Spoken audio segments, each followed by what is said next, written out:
Hello everyone, you're listening to Nacha Diaries. நான் நவுனிகா Sri Nachammal விதிவானில great 11 படிக்கிறேன். இன்னைக்கு நம்ம கூட ஜாயின் பண்ணிருக்க வண்டர்ஃபுல் கெஸ்ட் யாருன்னு பார்த்தீங்கன்னா திரு தங்கவேல் ஐயா அவர்கள், டைரக்டர் ஆஃப் அக்னி ஸ்டீல்ஸ். ஸ்டீல்னா ஸ்ட்ரென்த்னு எல்லாருக்குமே தெரியும், ஆனால் அக்னி ஸ்டீல்ஸ்னா விஷன் அண்ட் க்ரோத்னு சொல்லலாம். இன்னைக்கு சார் அவரோட பிளான்ஸ், சேலஞ்சஸ், செட்பேக்ஸ் எல்லாத்த பற்றியும் நம்ம கிட்ட ஷேர் பண்ணிக்க போறாரு. So sit back and enjoy the super inspiring conversation straight from the man who's building India with trust and integrity. வணக்கம் sir. Thanks for spending your time with us sir. வணக்கம்மா sir. இவ்வளோ வருஷங்கள்ல Agni Steels நடந்திருக்கிற changes and growths பத்தி சொல்லுங்க sir. Agni ஸ்டீலோட biggest ஒரு achievement, ஒரு மைல் ஸ்டோன் அப்படின்னு நீங்க எதை நினைக்கிறீங்கன்னு சொன்னீங்கன்னா எங்களுக்கு ரொம்பவே இன்ஸ்பைரிங்கா இருக்குங்க சார்.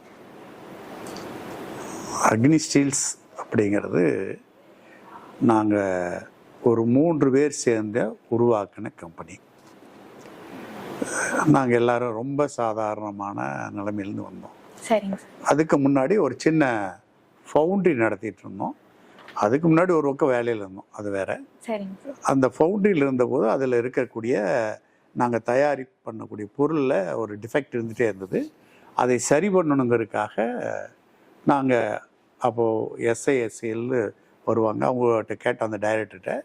அப்போ அவர் எங்களை டைரக்ட் பண்ணார், பெல்காமில் போய் பாருங்கள், இப்போ இந்த ஃபவுண்ட்ரின்னா நாங்கள் குப்போலாவில் உருக்கிட்டு இருப்போம், அதுக்கு பதிலாக மாற்று ஒரு எலக்ட்ரிக்கலில் ஒன்று இருக்குது, போய் பாருங்க. நாங்கள் அதுதான் எங்களுடைய புள்ளி. அதில் நாங்கள் ஒரு 10-15 பேர் போனோம். அதில் நாங்கள் 3 பேர் சேர்ந்து அதை தயாரிக்கிறதுக்காக உருவாகினது அக்னி ஸ்டீல்ஸு. அக்னி ஸ்டீல்ஸ் 1991 எங்கள் கம்பெனி ஸ்டார்ட் பண்ணோம். அப்புறம் 92 அப்படியே அதில் வந்து இன்காட்னு ஒரு ப்ராடக்ட், அதாவது ஒரு ஸ்கொயராக ஒரு பார் உருவாக்கிட்டு இருந்தோம்.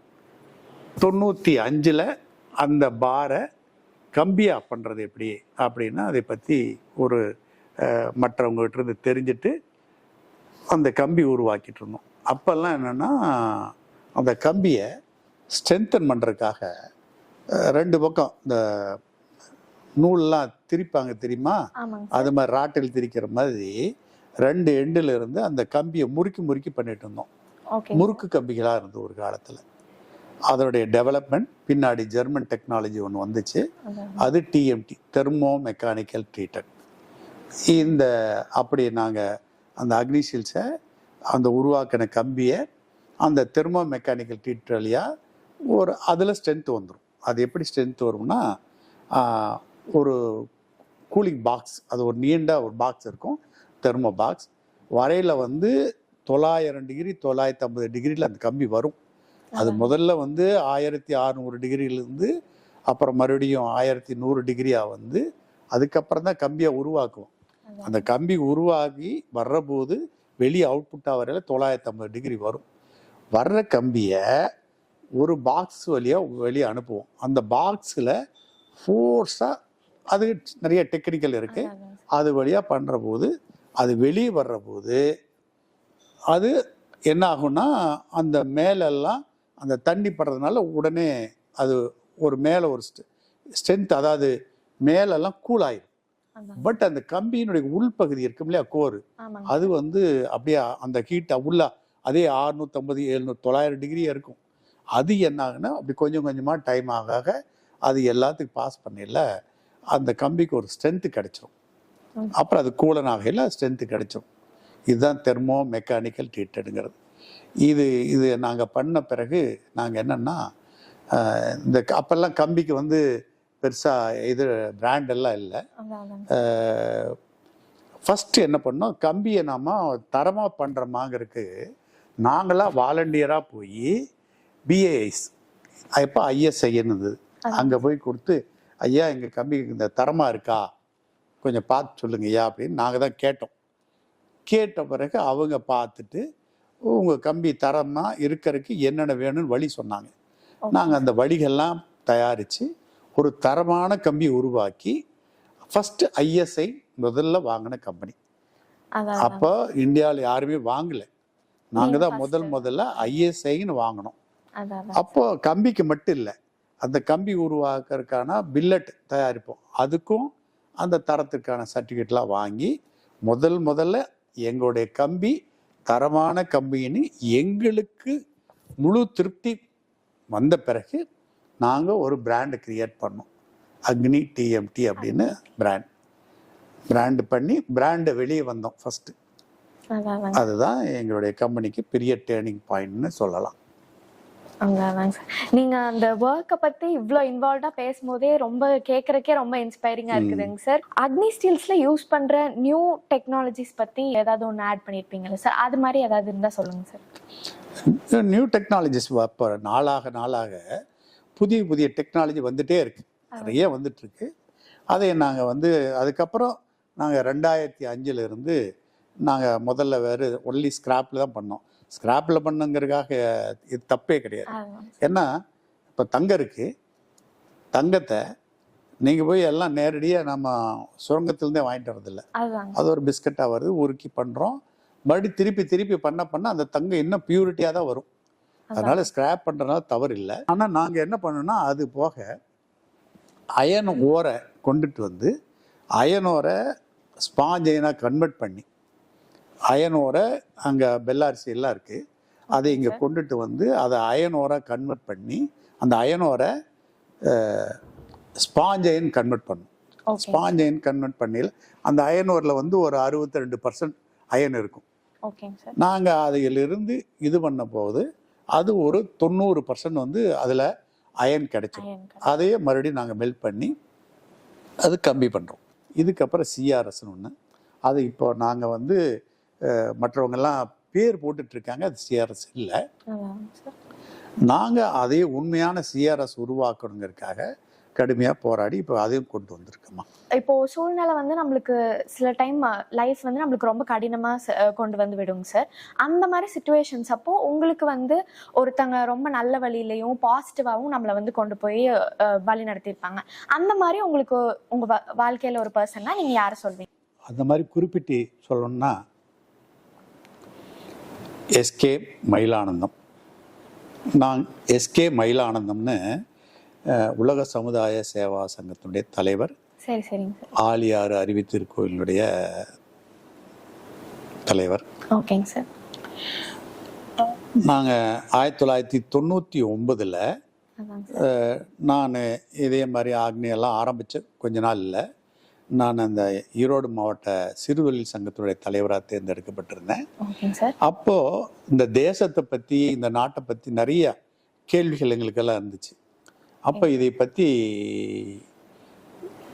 ஒரு அமைப்பு ஒன்று உருவாக்கி இது எதாவது கொண்டுட்டு போகணும் அப்படின்னு சொல்லி போட்டு நாங்கள் எல்லாம் ஈரோட்டில் இருக்கிறவங்கெல்லாம் சேர்ந்து ஒரு யோசனை பண்ணோம். சரி, அதுக்கு யார் சூட்டபிளாக இருப்பாங்கன்னு யோசனை பண்ணும்போது எஸ்கே மயிலானந்தம் சொன்னாங்க எல்லாம். அதான் ஃபஸ்ட்டு போய் சந்தித்தேன். அன்னையிலேருந்து அவர் என்னை இப்படி ஒரு நல்ல, அதாவது நம்ம தொழிலில் ஜெயிக்கிறது ஒன்று, தொழிலில் மட்டுமே இல்லை, நம்ம வாழ்க்கையில் ஜெயிக்கிறதுங்கிறது எப்படின்னா,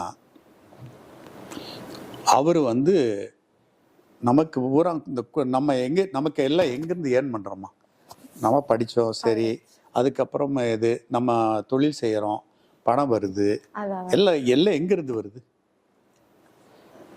எல்லாம் இந்த சமுதாயத்துலேருந்து தான் வருது இல்லையா? அப்போதான் அவர் தான் சொன்னார், இது நமக்கு கிடைக்கிற பணம் நம்ம பணம் இல்லை, முழுக்க இந்த சமுதாயம் கொடுக்குது, இது நமக்கு ஒரு பார்ட் எடுத்துக்கணும், ஒரு பார்ட்டு சமுதாயத்துக்கு கொடுக்கணும்.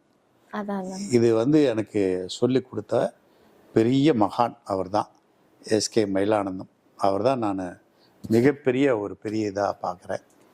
அதே மாதிரி இன்னொன்று, நான் சின்ன வயசாக இருக்கையில் படித்த அரிஜன் சேவா ஹாஸ்டல்,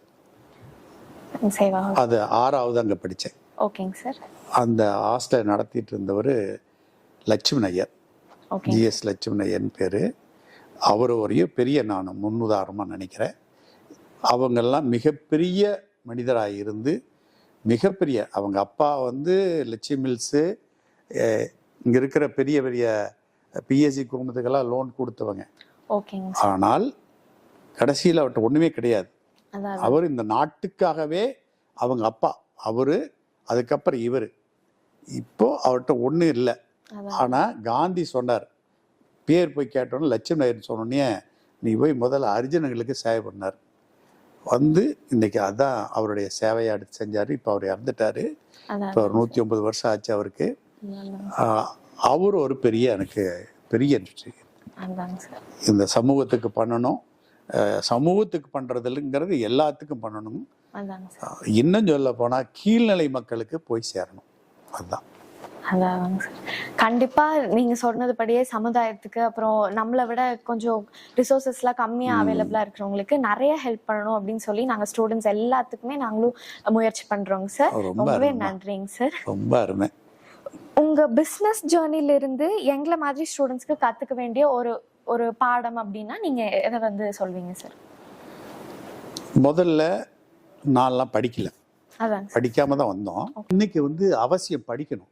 ஏன்னா இன்னைக்கு டெக்னாலஜி ஒவ்வொரு நாளும் வளர்ந்துட்டே வருது. நிறைய டெக்னாலஜி இப்போ புதுசாக ஏஐ எல்லாம் வந்துருச்சு. அதனால நீங்க முதல்ல நல்லா படிங்க. கண்டிப்பாங்க. கிரியேட்டிவா திங்க் பண்ணுங்க. கண்டிப்பாங்க சார். இந்த 2 அவசியம். வாய்ப்பு கிடைக்கல ஒரு என்டர்பிரனரா மாறுங்க. கண்டிப்பாங்க சார். கண்டிப்பாங்க சார். அப்புறம் ஜெயிச்சு வந்துடுவீங்க. இந்த சமுதாயத்துக்கு பண்ணுங்க. கண்டிப்பா உங்களை ஒரு முன்னுதாரணமா எடுத்துட்டு நாங்க நிறைய ஆண்டர்பிரினர்ஸ் ஆகணும் அப்படின்னு சொல்லி நாங்க நிறைய முயற்சி பண்றோங்க சார். ரொம்பவே நன்றிங்க சார். சார், அக்னி ஸ்டீல்ஸ் ஸ்டூடெண்ட்ஸ் கலந்துக்கிற மாதிரி இன்டர்ன்ஷிப்ஸ், அப்புறம் லேர்னிங் ப்ரோக்ராம்ஸ் இந்த மாதிரி எல்லாம் ஏதாவது இருந்தா அது கண்டிப்பா சொல்லுங்க சார். அது நிறைய வர்றாங்கம்மா. வர்றவங்களுக்கு இந்த மாதிரி இதில் எம்பிஏ படிச்சுட்டு வரவங்களுக்கு அக்கௌண்ட்ஸ் டிபார்ட்மெண்ட்டும், வேற மெக்கானிக்கல் மற்ற படிச்சுட்டு வர்றவங்களுக்கு தேவைன்னா இன்டர்ன்ஷிப் வந்தாங்கன்னா அவங்களுக்கு அலோவ் பண்ணுறோம்மா. அதான் சார். ரொம்பவே நல்ல விஷயம் சார். நாங்கள் கண்டிப்பாக அக்னி ஸ்டீல்ஸ்க்கு ஒரு நாள் எங்கள் ஸ்டூடெண்ட்ஸ் எல்லாத்தையும் கூட்டிகிட்டு வந்து அவங்களுக்கு எந்த அளவுக்கு ஒரு ஓப்பனாக அங்கே ப்ராசஸ்லாம் நடக்குது அப்படிங்கிறத நாங்கள் கண்டிப்பாக எக்ஸ்ப்ளோர் பண்ணுறதுக்கு எங்கள் ஸ்டூடெண்ட்ஸையும் கூட்டிகிட்டு வரோங்க சார். நீங்கள் நல்லோர் வட்டம்ல ஒரு உறுப்பினராக இருக்கீங்கன்னு நாங்கள் கேள்விப்பட்டிருக்கோங்க சார். எங்களுக்கு இப்போது ஸ்டூடெண்ட்ஸ் வந்து அதுல இருந்து ஒரு விஷயத்த கத்துக்கிறோம் அப்படின்னு ஒரு முக்கியமான ஒரு பார்ட்டா ஒரு அங்கமா இருக்கு அப்படின்னா அதை நீங்க எதுவா சொல்வீங்க சார்? மாணிக்க மாணவர் களம் அது மிகப்பெரிய அந்த நல்லோர் வட்டத்துல இருக்கக்கூடிய களங்கள்ல மிக மிக முக்கியமானது மாணிக்க மாணவர் களம். நீங்க இந்த ஸ்கூல்ல இருக்கிற அத்தனை குழந்தைகளும் மாணிக்க மாணவர்களா உருவாகணும். ஏன்னா இதுல ஆயிட்டா இப்போ நான் சொன்னேன் இல்லையா சமுதாயத்துக்கு பண்ணணும்னு, எல்லாமே இதில் வந்துடுமா. ஒரு நல்ல லட்சிய சமுதாயத்தையே நீங்கள் தான் உருவாக்க முடியும். அது மாணவர்களாக உருவாக்கணும்.